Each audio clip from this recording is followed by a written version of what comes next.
السلام علیکم ورحمۃ اللہ وبرکاتہ۔ میرا نام شازمہ زینب شیخ ہے۔ تو دیکھیے، اگر آپ ایک مسلمان ہیں اور آپ اسلام کے اعتبار سے آپ کی زندگی کے فیلیور سے بچنا چاہتے ہیں تو ان 4 باتوں پر عمل ضرور کریں۔ یعنی قرآن میں ایک ایسی صورت ہے جو سارے قرآن کا خلاصہ بیان کرتی ہے۔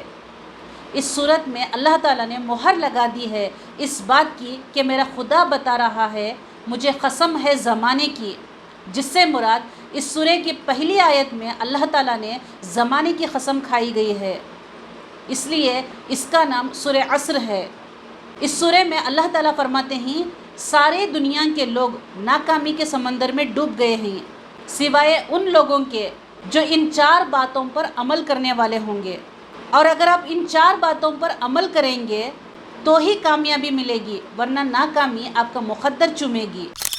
اور اس سورہ کی فضیلت یہ ہے، حدیث میں آتا ہے کہ صحابہ کے نزدیک اس سورہ کی اتنی اہمیت تھی کہ جب 2 حضرات کی آپس میں ملاقات ہوتی تو الگ ہونے سے پہلے ایک دوسرے کے سامنے اس سورہ کی تلاوت کرتے، پھر سلام کر کے رخصت ہوتے۔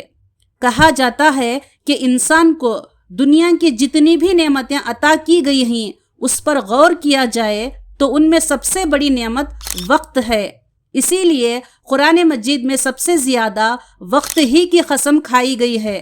کہیں صبح کی، کہیں رات کی، اور یہاں اس سورہ میں زمانے کی قسم کھائی جا رہی ہے جو تمام اوقات کو شامل حال ہے۔ یعنی بعض حضرات کے نزدیک، یعنی علماء کے نزدیک، یہاں عصر کی نماز سے مراد ہے۔ بہرحال اس میں یعنی اس صورت میں اس بات کی طرف اشارہ کیا گیا ہے کہ ہر مسلمان کو وقت کی قدر و قیمت ہونی چاہیے، کیونکہ دنیا اور آخرت کی کامیابی اسی بات سے متعلق ہے۔ اپنے وقت کا صحیح استعمال کیا جائے اور اسے ضائع ہونے سے بچایا جائے، کیونکہ قیامت کے دن انسان سے خاص طور پر اس بارے میں سوال ہوگا کہ اس نے اپنی عمر، اپنی جوانی اور اپنے علم کا کیا استعمال کیا۔ یعنی اس بات میں بتایا گیا ہے کہ عمر اور جوانی کا تعلق زمانے ہی سے ہے، اور اس سورہ میں اللہ تعالیٰ نے ارشاد فرمایا ہے کہ جس انسان کی زندگی ان 4 باتوں سے خالی ہے وہ بہت ہی نقصان میں ہے، یعنی خسارے میں ہے۔ یعنی اس سے مراد آخرت کا نقصان ہے، یعنی وہ آخرت میں نجات سے محروم رہیں گے۔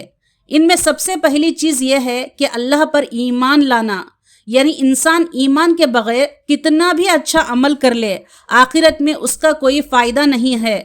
دوسری چیز عمل صالحہ، یعنی ہر وہ کام جو خالص اللہ کی رضا اور خوشنودی حاصل کرنے کے لیے کیا گیا ہو۔ اور تیسری چیز یہ ہے کہ ایک دوسرے کو حق کی طرف دعوت دی جائے، یعنی جو ایمان پر نہ ہو اس کو ایمان کی دعوت دیں، اور جو عمل پر نہ ہو ان کو عمل کرنے کی دعوت دی جائے۔ چوتھی چیز یہ ہے کہ ایک دوسرے کو صبر کی تلقین کریں، کیونکہ دنیا اور آخرت کی جو کامیابی ہے وہ آزمائش سے ہو کر ہی گزرتی ہے۔ یعنی سورۃ البقرہ آیت نمبر 155 میں اللہ تعالیٰ فرماتے ہیں کہ ہم تمہیں ضرور کسی نہ کسی خوف اور بھوک اور مال و جان اور پھلوں کے نقصان سے آزمائیں گے،